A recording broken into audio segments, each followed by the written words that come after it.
Vous êtes connectés? Connectez-vous, jusqu'à 5. Je suis désolée pour l'interruption. Désolée, j'avais des documents à signer. Connectez-vous. Connectez-vous, connectez-vous, connectez-vous. On va essayer d'avancer, hein, pour ne pas... Et puis je n'ai plus de crédit aussi. Donc, connectez-vous, connectez-vous. Pour qu'on puisse débuter sur comment formuler les demandes d'autorité parentale, parce que beaucoup m'écrivent, elles ne savent pas comment faire. Donc, on va clore sur la polygamie. Hein. Aujourd'hui, c'est vraiment un jour off. Beaucoup de gens ont annulé leur rendez-vous à la dernière minute parce que quand les dames ont amené la convocation, apparemment, certains hommes ont dit on va s'entendre à l'amiable. Hein. On n'a pas besoin d'aller chez Madame Bongo, on n'a pas besoin d'aller chez Madame la directrice. Je dis gloire à Dieu. Si vous pouvez vous réconcilier là-bas à domicile, tant mieux. Donc, c'est ça hein, qui se passe. Pourquoi ici c'est comme ça là? Voilà. C'est bon. Hein? Donc, alors vous n'êtes qu'à 29. Bon, de toute façon, je vais les faire sur la page. Hein? Donc, tout à l'heure, j'ai lu dans les questions que une dame demandait si on peut changer l'option.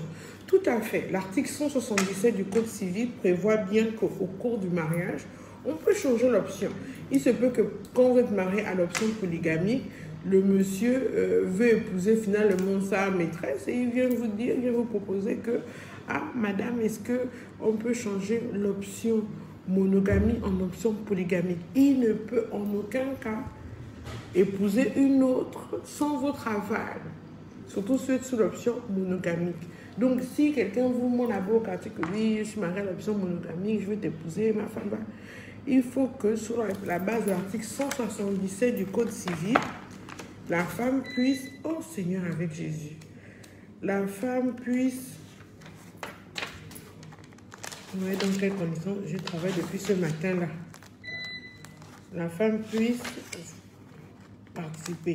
On doit demander son avis. L'article 177 du Code civil qui dispose l'acte de mariage énonce les prénoms. Non. Les époux doivent expressément et conjointement déclarer les choix visés au paragraphe 5e et 6e dessus. Ça veut dire, en cas de désaccord sur ce choix, le mariage ne pourra être célébré sous réserve des dispositions des autres. Non. Voilà. C'est plutôt, excusez-moi, c'est plutôt l'article 178. Les époux peuvent, au cours du mariage, renoncer à l'option monogamique. Cette renonciation est constatée par une déclaration conjointe faite devant un notaire ou un officier d'état civil. C'est-à-dire que soit devant le notaire, soit devant le maire. Suivi d'état civil qui doit auparavant entendre séparément les deux époux. Ça veut dire que ce n'est pas un époux qui emmène la demande seulement au notaire ou au maire. Ils doivent vous écouter, vous deux, séparément. Et le notaire et le maire. Pour être sûr que chacun des époux est d'accord avec ce changement d'option maritale. Dans le cas où le premier mariage était soumis au régime de la communauté, les époux devront procéder à la liquidation et au partage de cette communauté. La seconde union ne pourra être célébrée sans que ce soit présenté à l'officier d'état civil copie d'un inventaire déposé au rang des minutes d'un notaire contenant la détermination des biens dépendants de la communauté. Ou au cas où la communauté ne comprend pas de biens, il en sera fait mention dans l'acte de mariage. Donc l'article 178 est bien clair, il est bien précis. Il dit bien que lorsque vous allez modifier l'option monogamie pour option polygamie, la dissolution de la communauté ayant existé entre les premiers époux doit être dissoute. L'état des biens doit être énuméré et être agrafé à l'acte de mariage. Pour que, lorsque vous allez vous remarier maintenant à l'option polygamie, on soit sous le régime de la séparation des biens, pour ne pas que la première femme dise que la maison là c'est pour moi ou la deuxième habite. C'est pourquoi il faut arrêter de faire les choses en méconnaissance de la loi. Parce que beaucoup de gens pêchent parce que coucou Charlemagne, coucou Contact BC, coucou Mademoiselle Princey, salut. J'avais une question. Est-il possible de divorcer à distance si jamais l'un des époux est dans un pays différent? Tout à fait. Il est possible, mais il faut qu'on ait la preuve que vous avez essayé par tous les moyens de le contacter, de le joindre et de le convoquer aux procédures de divorce. Et qu'il a été touché, mais que lui-même, il a décidé de ne pas venir. Ça, il faut absolument que vous puissiez établir que vous l'avez légalement convoqué, légalement assigné et que c'est lui-même qui n'a pas pu se présenter. Oh ma chérie, comment tu peux écrire un long message comme ça? C'est encore qui? Les vaudou man. Comment peut-on faire pour aligner les enfants que nous avons eus avant de se marier? Non. Arrêtez-moi ça. Aligner quoi? Le livret familial ne concerne que les époux qui se sont mariés et les enfants qui sont issus de leur union. Ce livret familial ne concerne pas les enfants qu'on a eus avant ou les enfants qu'on aura après. Ce livret familial ne concerne que ceux qui se sont légalement mariés et leurs enfants. Allez mettre le nom de quelqu'un qui n'est pas issu de vous deux dans le livret familial, c'est une entorse à l'existence même du livret familial. Deuxièmement, le livret familial n'a aucune valeur juridique. C'est seulement pour présenter le livret familial ou au cas où un enfant a un problème d'acte de naissance. Mais sinon, le livret familial n'a pas de valeur juridique. Vous pouvez lire le code civil en long, en large. Il n'y a pas un article à vous dire que sous la base du livret familial, voici. D'accord? Donc, moi, je déconseille fortement les alignements. Cet enfant a un père. Vous voulez l'aligner dans le livret familial, pourquoi? Ou bien, quand votre mari va aligner les enfants nécessaires, il faut refuser. On aligne pour arrêter le désordre là. Coucou Edwin, coucou Marie, Laurine, coucou Julie, coucou Jérémia, coucou tout le monde. Le code civil prévoit-il un nombre d'épouses légales ou bien défini en matière de polygamie? Oui, le code civil prévoit normalement, je pense, si je ne m'abuse, trois femmes. Hein? 3 femmes.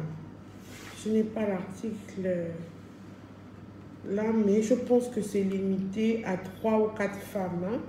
Ce n'est pas plus. Ce n'est pas plus.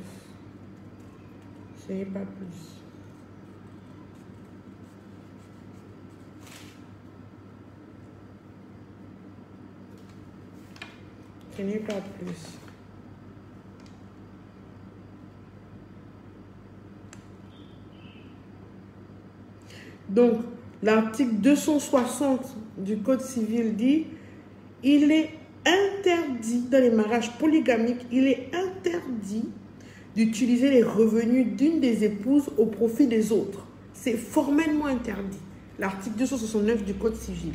Donc, comme je disais précédemment, si lors du mariage polygamique, là, le mari ne respecte pas la notion d'égalité entre les époux, c'est-à-dire qu'il en favorise une au détriment d'une autre, vous disposez de l'article 259 qui dispose les charges du mariage incombent au mari. Oui, la modification du code, là, je vérifie que ça n'a pas été modifié. Les charges du mariage incombent à titre principal au mari.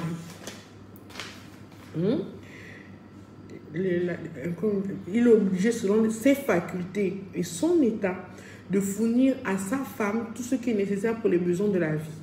La femme s'acquitte de sa contribution en la prélevant sur les ressources dont elle a l'administration et la jouissance par rapport à ses apports en communauté et par son activité au foyer ou à sa collaboration à la profession du mari.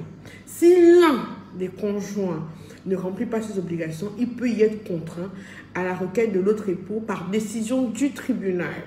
D'autre part, les juges peuvent prescrire aux débiteurs de l'époux défaillant d'effectuer le tout ou partie de leur paiement entre les mains de l'autre conjoint.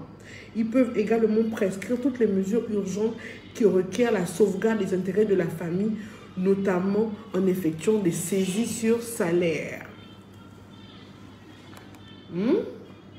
Vous avez compris. Ça veut dire que si vous avez un mari qui ne se charge pas, qui n'exécute pas bien les charges du foyer, vous avez contre lui l'article 259 du Code civil pour solliciter une saisie sur son salaire. Mais généralement, quand les femmes font ça, les maris leur pardonnent ça rarement. Je tiens à vous le dire, ça demande aussi beaucoup des cas de divorce. Hein.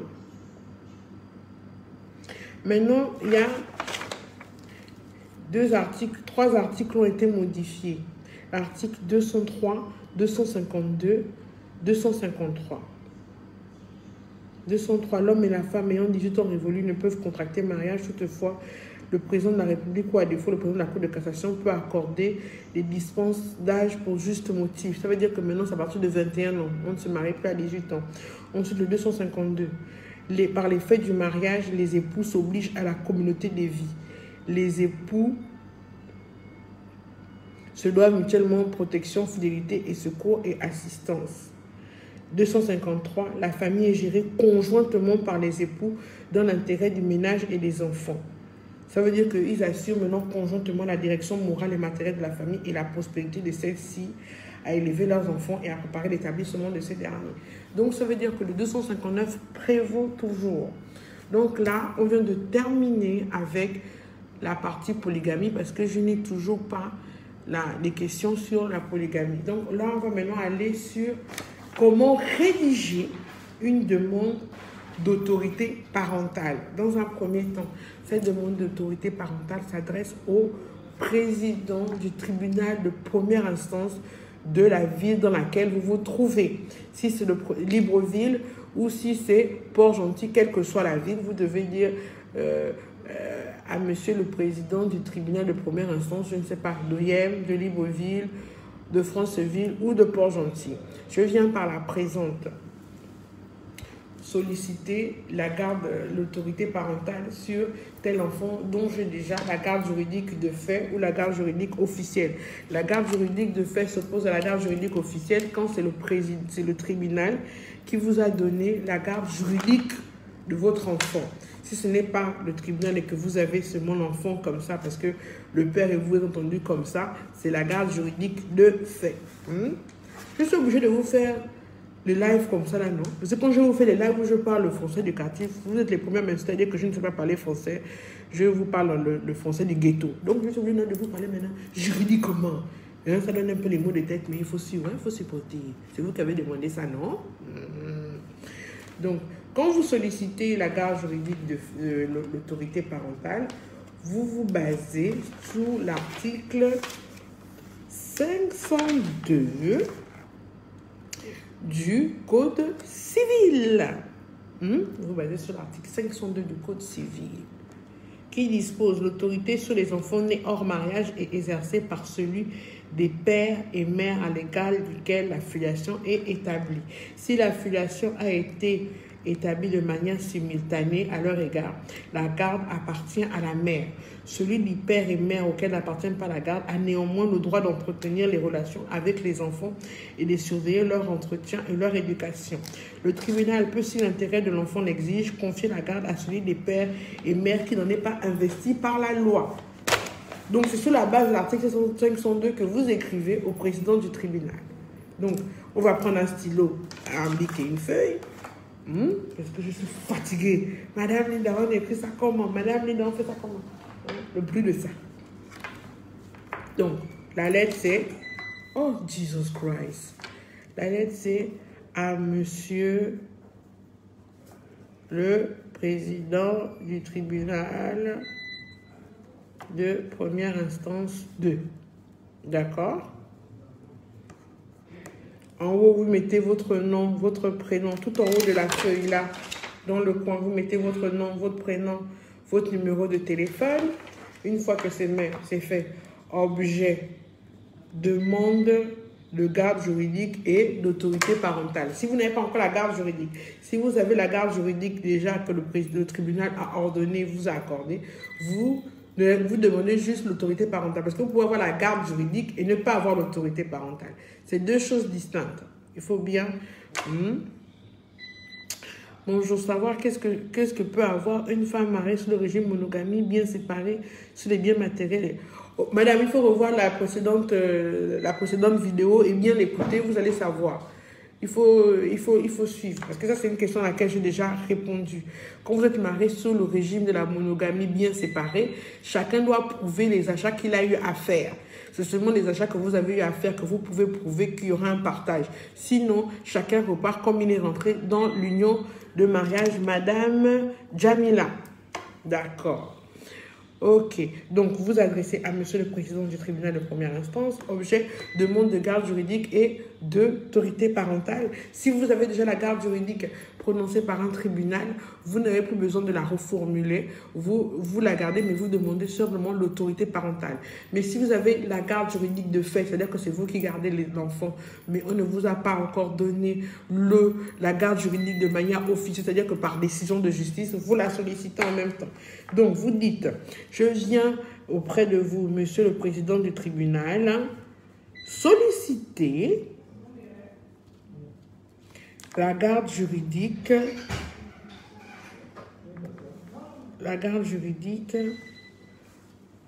de l'enfant ou des enfants. Vous mettez le nom. Par exemple, je donne un enfant Barthélémy Nzamba, né respectivement. Vous mettez la date de naissance pour que tout de suite le magistrat sache quel âge l'enfant a. Enfant que j'ai eu avec Monsieur Tan, ici d'une union, c'est-à-dire vous êtes marié, ou bien d'une union libre, vous vivez en concubinage. Vous mettez tous ces détails-là, avec Monsieur Tan, qui ne s'en occupe pas, ou qui fait... ou qui s'en occupe quand il le désire, quand il le souhaite, c'est selon ses désirata, parce qu'il y a des gens qui s'occupent des enfants en dents de scie. Un coup, ils s'en occupent, un coup, ils ne s'en occupent pas. Ou vous dites, depuis que cet enfant est né, c'est moi qui ai eu la charge totale de cet enfant, c'est moi qui ai eu ceci, c'est moi qui ai eu cela. Vous expliquez dans le courrier pourquoi, selon vous, vous voulez exercer l'autorité parentale. Ça peut être pour plusieurs raisons qui vous sont propres. Je suis sûre que vous donnez un cavenant général auquel vous pouvez insérer des précisions personnelles. Comme, oui, je suis là parce que je veux voyager avec mon enfant. Le père qui s'en est jamais occupé depuis la naissance ne veut pas me donner l'autorité parentale. Il ne veut pas me signer la possibilité pour que l'enfant voyage. Donc, je sollicite d'exercer seul l'autorité. Vous faites toute la procédure que vous voulez et vous écrivez toute la procédure, vous écrivez tout ce que vous voulez et vous précisez bien qu'il ne participe en rien à l'entretien ou à la contribution ou à l'éducation de l'enfant. S'il s'en occupe, oui, il s'en occupe, mais de manière spasmodique. Il le fait de manière pas du tout régulière ni constante. Une fois sur deux, je dois lui courir après, je dois courir après lui pour qu'il le fasse. C'est à vous maintenant de préciser pourquoi vous voulez exercer l'autorité parentale sur votre enfant. Si le père a disparu, si le père ne s'occupe pas bien de l'enfant, si le père est violent, tout ce que vous avez à dire, c'est au cas par cas. Une fois que vous avez écrit ça, vous joignez 6 joints. Les preuves que vous avez, si vous avez, déjà vous devez joindre l'acte de naissance pour prouver que vous êtes bien la mère de l'enfant et que le père de l'enfant c'est bien tel. Vous joignez l'acte de naissance. Si la case père est vide, vous demandez quand même, parce qu'on ne sait jamais au cas où le père revient, vous faites toujours. Donc l'acte de naissance pour qu'on puisse bien voir que c'est vous la mère. Ensuite, vous pouvez joindre le procès verbal de l'huissier si vous avez fait constater par un huissier que votre maison est plus apte à recevoir l'enfant que celui du père de l'enfant. C'est-à-dire que l'enfant a sa chambre, il a son jardin, il a un lieu où s'épanouir, où s'émanciper. Il peut avoir accès à son prof, à un répétiteur, il a son bureau. En tout cas, il a son espace. Si vous avez la possibilité de montrer que vous avez des meilleures conditions de vie que le père, vous le prouvez là maintenant. Vous faites ça par un procès verbal, l'huissier, une copie, parce qu'il faut toujours garder les originaux. C'est bon, vous allez déposer au tribunal. Ce n'est pas vraiment une requête vraiment très difficile à faire. Il faut éviter d'avoir peur de faire ça. Je dis même aux étudiants qui sont à l'UOB ou qui sont en droit, si vous n'avez pas d'argent, ou il vous manque de l'argent de poche pour payer les livres, Vous pouvez proposer vos services dans les quartiers et dire aux gens, aux femmes, aux papas qui ont peur d'écrire que vous pouvez écrire leur courrier juridique à leur place. Mais il faut d'abord savoir la procédure. Hein. Vous n'allez pas écrire le courrier des gens alors que vous ne savez rien de la procédure, de la matière dans laquelle ils vous sollicitent. Là, ça risque de créer des ratés. Hein. Bonjour, bonsoir à tout le monde. Parmi les faux se trouvent les vrais. Moussa Traoré. J'ai envie de te dire des choses, mais bon. Est-ce qu'il y a d'autres questions? Un homme marié à la polygamie à une femme et l'autre juste à la coutume. Faudra-t-il mettre les... Non, non, non, non, non, non, non, non. Je précise, je signe. Celle qui est mariée à la coutume n'est pas mariée légalement, même si le monsieur a l'option polygamique. Elle n'est pas mariée aux yeux de la loi, c'est le mariage à l'État, le mariage à la coutume, c'est du concubinage pour nous. Elle n'est pas mariée, donc elle ne peut prétendre à rien pour l'instant. Même s'il met ça à son nom, la première femme peut s'opposer si elle estime qu'il y avait... C'est clair qu'elle ne peut pas s'opposer avec la même puissance que celle qui est mariée à la monogamie bien commun, mais elle peut contester certaines choses. Sur Instagram, est-ce qu'il y a des questions ? Est-ce qu'il y a des questions? Non, apparemment. Question. Est-il possible de déshériter l'enfant légitime, donc contenant le livret, par rapport à l'enfant naturel que l'un des conjoints a eu avant le mariage? Quel est ce genre de question? On ne déshérite pas au profit. Quand on déshérite un enfant, c'est parce qu'il s'est comporté de manière indigne face à son parent, à son ascendant. C'est ce qu'on appelle indignité successorale. On ne peut pas déshériter un enfant au profit d'un autre.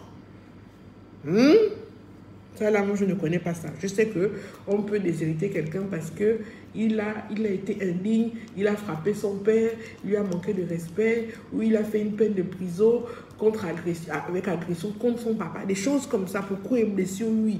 L'indignité successorale. Mais dire que quelqu'un est déshérité au profit d'un autre, non. Un enfant naturel, non.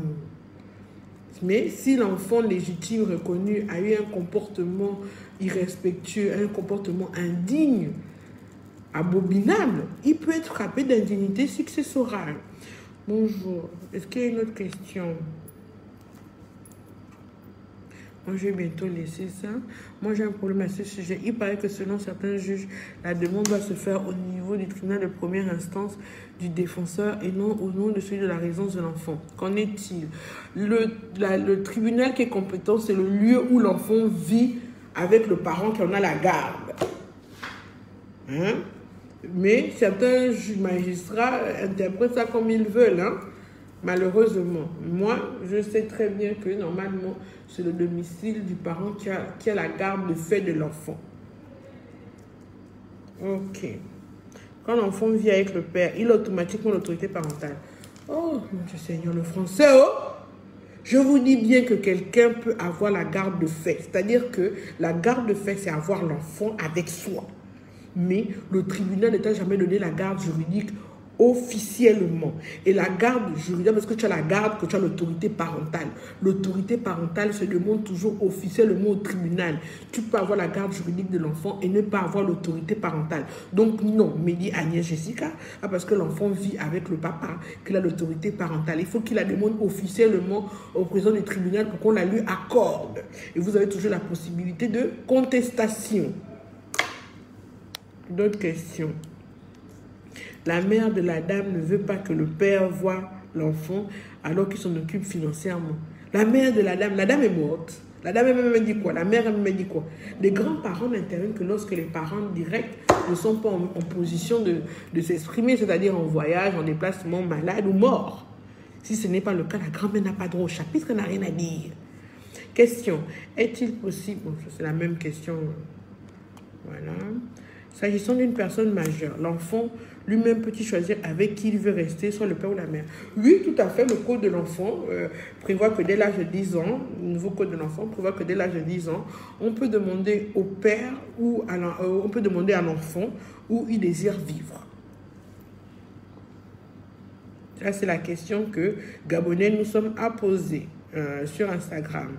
Donc, est-ce que la belle-sœur mariée récemment peut venir réclamer une maison construite par mon frère sur mon terrain pour ma fille? Attendez. est-ce que ma belle-sœur, mariée récemment, peut venir réclamer une maison construite par mon frère sur mon terrain pour ma fille? Donc, ça c'est quelle Velda, chérie, ça c'est quelle question? Il faut que je comprenne. Votre frère a construit une maison pour votre fille sur votre terrain, c'est ça? Hein? Votre frère a construit une maison pour votre fille sur votre terrain. Ça dépend d'abord d'une chose. Le terrain est au nom de qui? Le terrain est au nom de qui? 1. 2. À quel moment s'est-il marié? S'est-il marié avant la construction de la maison ou après la construction de la maison? S'il s'est marié après la construction de la maison, il s'est marié après la construction de la maison, votre belle-sœur récemment mariée n'a aucun droit dessus parce que l'option monogamique, de facto, c'est le régime de la communauté des biens réduite aux acquets. Le régime de la communauté réduite aux acquets, c'est la communauté réduite aux acquisitions faites pendant dès la signature du mariage. Ça veut dire que les maisons, les biens qui ont été acquis avant le mariage ne rentrent pas dans la communauté. C'est à partir du mariage que la communauté se forme. C'est ça qu'on appelle la communauté des biens réduite aux acquisitions. À quel moment a-t-il acquis cette maison? Maintenant, si le terrain est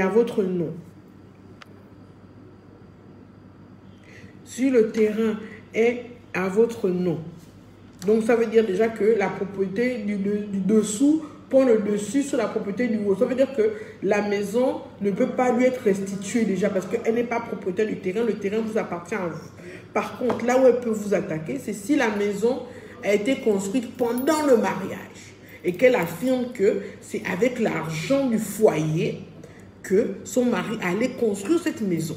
Donc, il faudra peut-être vendre la maison ou mettre la maison en location pour la rembourser de sa part, c'est-à-dire 50% sur ce que son mari a déboursé. C'est pourquoi même les hommes mariés qui vont acquérir des maisons ou construisent des maisons à leur maîtresse, il faut que ces maîtresses sachent que l'épouse légalement mariée peut venir solliciter 50% du bien acquis. À mon nom personnel construit depuis... Oui, attendez. À mon nom personnel construit depuis les années 90, la belle-sœur est là depuis... Elle n'a droit à rien. Elle ne peut pas solliciter un bien qui a été fait dans les années 90 alors qu'elle s'est mariée en 2019. Elle n'a droit à rien. Même si elle est mariée à la communauté des biens. La communauté des biens de facto au Gabon, c'est sur la communauté des biens réduits aux acquis. C'est-à-dire qu'au moment du mariage. À part si elle s'est mariée avec votre frère devant un notaire avec le contrat mariage sur la communauté des biens universels qui comprend tous les biens de la personne. Et même là, ce n'est pas le bien de votre frère puisqu'il a construit sur votre terrain. Donc, elle n'a droit à rien, Madame Velda. Bonjour, Ikara. Peut-on faire une demande d'autorité parentale étant à l'étranger? Vous pouvez la faire, mais vous devez donner la procuration à quelqu'un pour le faire. C'est quelqu'un que vous allez nommer pour vous représenter comme représentant avec une copie, un courrier légalement, un courrier légalisé et la copie de votre pièce et de quelques témoins, deux témoins de préférence, où vous dites que tel vous représentera dans la procédure d'autorité parentale et vous devez expliquer pourquoi vous-même vous n'êtes pas là et pourquoi vous avez choisi un représentant. Dernière question. J'ai un ami qui est fiancé à une femme depuis 2012. Oh, mais comment vous aussi écrire des longs trucs comme ça, même vous, mais moi non, on dirait Tatinzam. Il est fiancé à une femme depuis 2012. Il s'occupe des 2 enfants que la femme a eu avant lui. Il s'occupe aussi de ces 2 enfants qu'il a eu avec sa fiancée. Ça leur fait 4 enfants au total. Il en prend soin dans le moins détail. Il est fiancé à cette dame, il partit de temps en temps de la famille de la fiancée. Mon ami s'occupe de... Oui. Oui. Bonjour. Oui, Guy Roger. Attends, je suis en direct. C'est une question privée ou de travail? Ok, attends, je vais interrompre. Donc, je pense que j'ai répondu à toutes vos questions. Si vous avez des questions, posez-les sur les commentaires du live, je répondrai. Et évitez de poser de longues questions incompréhensibles. Soyez direct et précis dans vos questions. Merci.